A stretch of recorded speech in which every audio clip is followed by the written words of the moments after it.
po na ayaw muna po ay mag-devotion kahit sandali. Karoon muna po tayo ng reflection. Kasi sa umaga po ito, sandali lang naman po ito, makikinig po tayo ng devotion po mula po sa salita ng Panginoon. Tinatawagan po isang pastor po natin. Kasi po may mga kasama po tayong pastors ngayon dito po sa Mikawayan. At siya po ay mag-share po sa atin at least 10 to 15 minutes. Pwede po ba? Yes! Okay po. Ngayon po, tinatawagan ko po si Pastor Ronaldo Consolacion. Pastor D.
Bago sa kagawad ko. Tama na. Tama na. Kaya small po. Ready na? Children? Children, anong nangyari?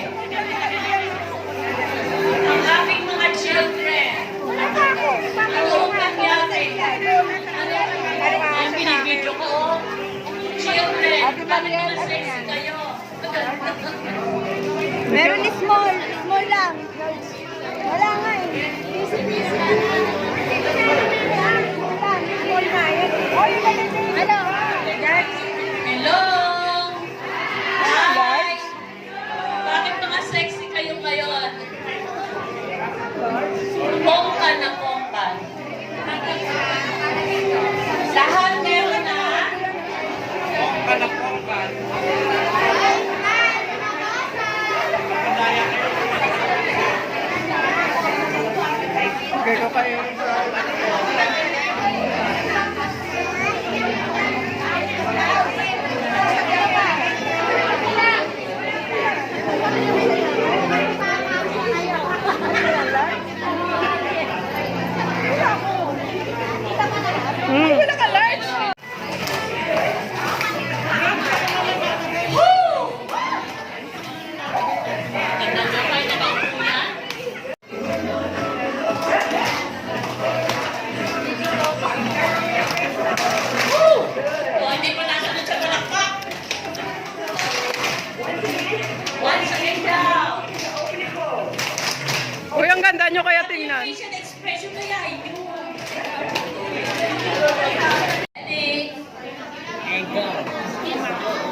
po dito na automatic yung kanyang custody. Ang mawawalan ng custody So, pwede ako. kung sa social worker, ano Pero po sa yan. aming part, the pastor, sinabihan ko may Hindi naman, tingin ko hindi sensitive naman. yung issue.